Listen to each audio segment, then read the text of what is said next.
welcome to the Performance Lens from Fieri. I'm Adrian Moorhouse, the chairman of Fieri. In each of these conversations, we're trying to explore performance through a different lens, sharing insights that leaders can apply in their own context.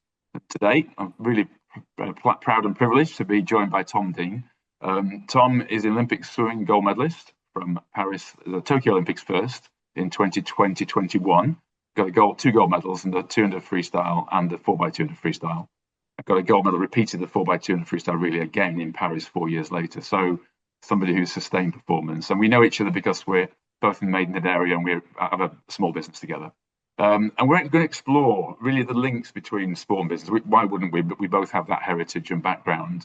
But I'm fascinated because, you know, Tom's been at the top for quite a while now. And I know, Tom, you're going into your Commonwealth Games very soon, actually. They're in Glasgow, right? So you're up in Glasgow already, or you're still in Stirling?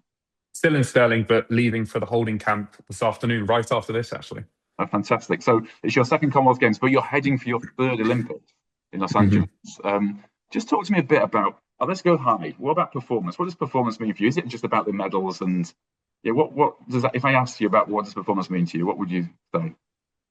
It's a really good question. It's probably something that my answer on that's probably evolves over the years. You know, I think, and you'll be able to relate to this, Adrian, but going into your first Olympics compared to your second, where there's probably more pressure compared to the third, where you have kind of your maximum level of experience, I think your perception on performance, what it means, how you get the best one out of you, what are the building blocks to kind of produce a good performance at the end of it. You know, that's ultimately something that does change over time. And it's something that we're probably going to touch on today, heading into, like you said, 2 years away from my third Olympics. It's actually 2 years yesterday, the LA Olympics start in 2028, which is exciting. So I saw that. Funnily enough, I remember seeing 2 years ago to Paris, 4 years, just 4 years ago, and thinking, 2 years, I've got ages. And then it comes really, really quickly. So, you have to make a conscious effort to put those building blocks in place. And I feel like heading into this third Olympics, I will be heading in with kind of my greatest depth of experience and understanding,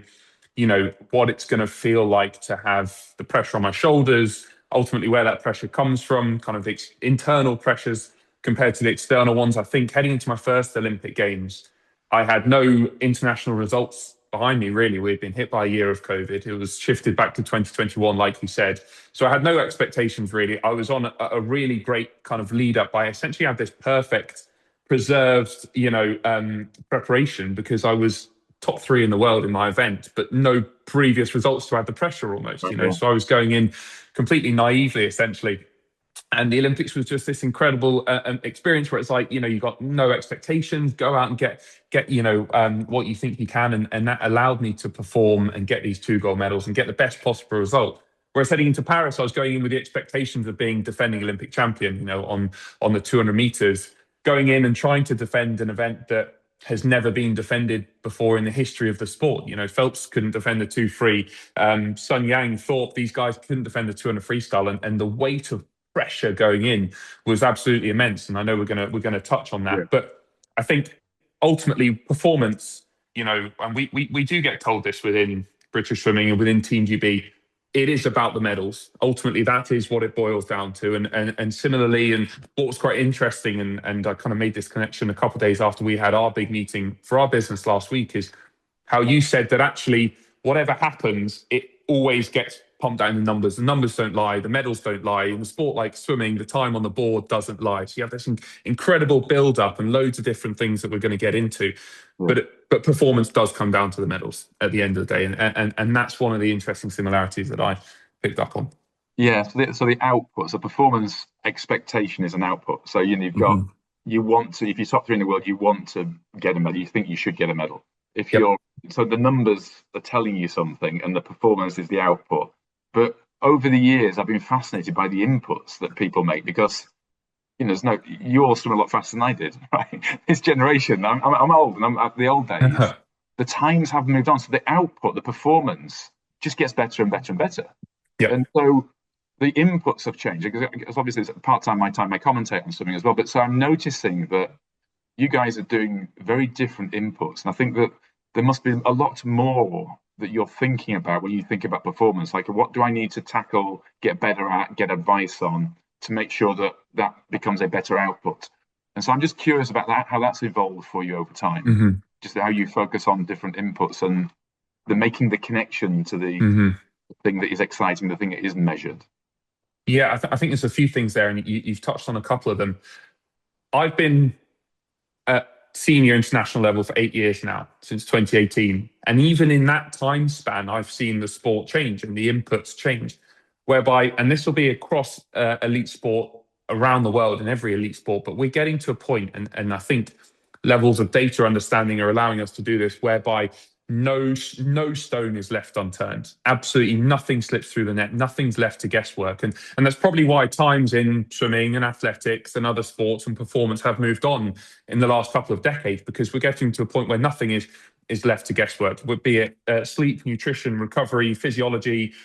Just the other day, I was doing tests and training to measure my levels of bicarbonate in my blood. And when I supplement with bicarb heading into a race to act as a lactic acid buffer, when it peaks, what percentage it goes up by, how long my window is based on essentially how far before my race my warm-up is, the dip. So the timings are left, whereas a couple of years ago, it might be like, right, we've got this new thing, bicarb, take it before your race, your time's going to get quicker. It's now, okay, take this exact amount of bicarb based on not just your body weight, but your individual physiology at this specific time, depending on how your body reacts to the uptake compared to other people's physiology. So things like that have come on even in the last few years of my time as a senior international athlete, I think is really, really exciting. And that's why the boundaries are constantly getting pushed. I've found that, I mean, you'll know this from elite sport, but it's not like a normal job where you can clock off at 6 o'clock and you switch off. This is a job that you take home with you, because once you're home, recovery becomes the top priority, and it's nutrition and it's how you can get the best quality sleep. So this is a job you never really switch off from. And I've found that since 2018 and joining the senior international level, but even more so than that, now every aspect of it is more focused and more individualized. And I think that's why the inputs have changed slightly leading up to that performance, I thought bicarb just went in cake. That was my day. But no, just joking aside, that does fascinate me, because then you say you're never off. And I know that in business or in other parts of life, when you're passionate about something and you're focused on doing a good job, it's really hard to switch off. So there'll be people in all walks of life going, yeah, I love what I do and I really want to throw everything into it. Or there'll be people who feel they have to because their boss is telling them they've got to keep on. The emails are coming all the time. So when do you switch off? How do you stop? Is that programmed in, or do you actually have a way of being at peace, let's say?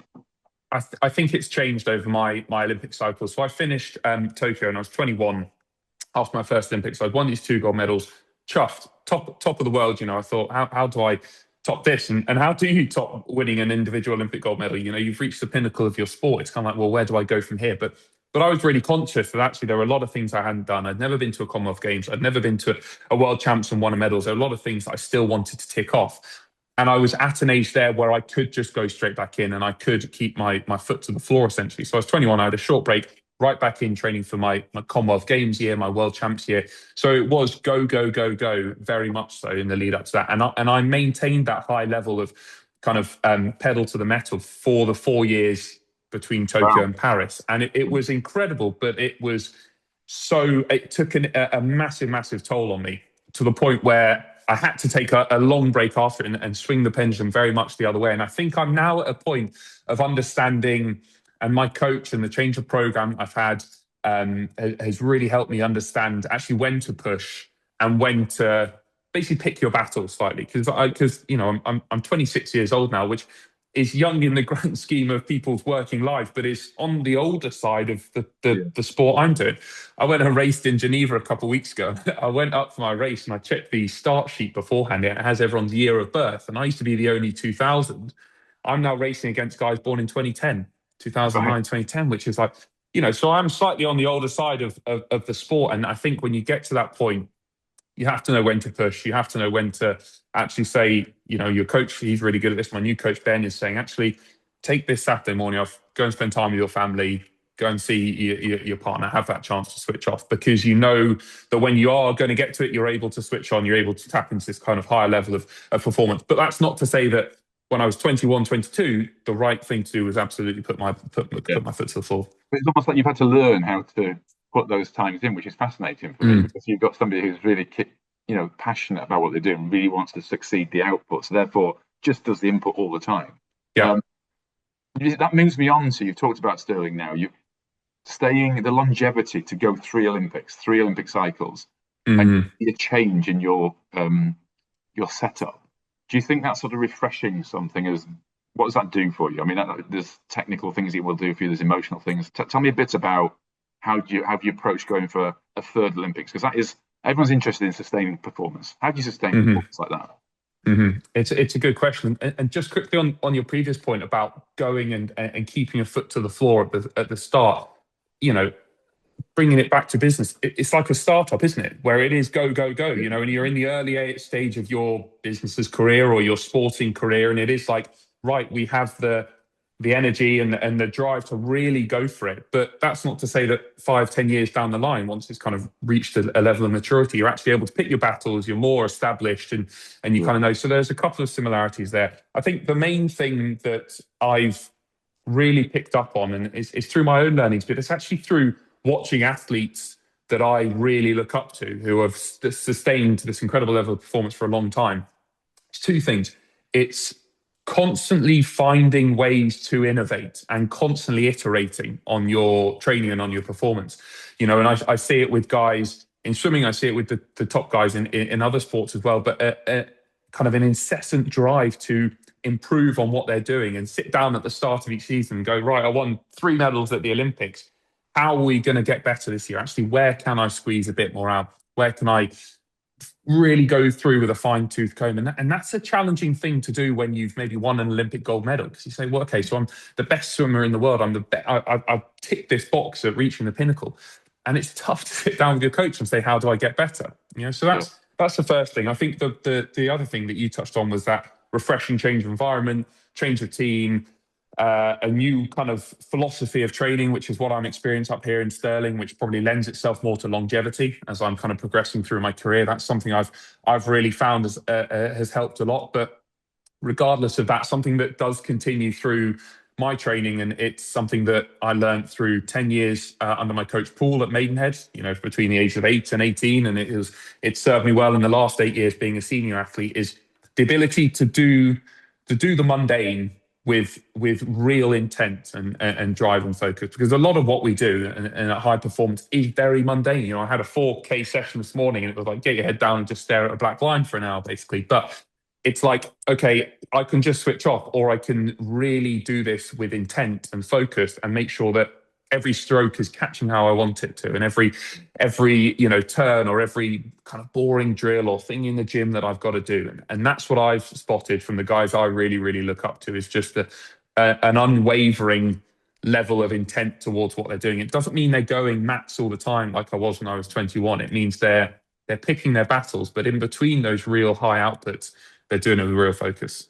Yeah, there's two things that jump out to me. Like the phrase "deliberate practice," I think I've heard quite a bit over my life, actually, sport and business. Is that really good at being deliberate with your practice when you're doing something well, just actually do it to the best of your ability. But the other thing is, I think that the ability to just keep it going and actually just know that mastery is as important as outcome. We did some work with a couple of sports psychologists a while ago.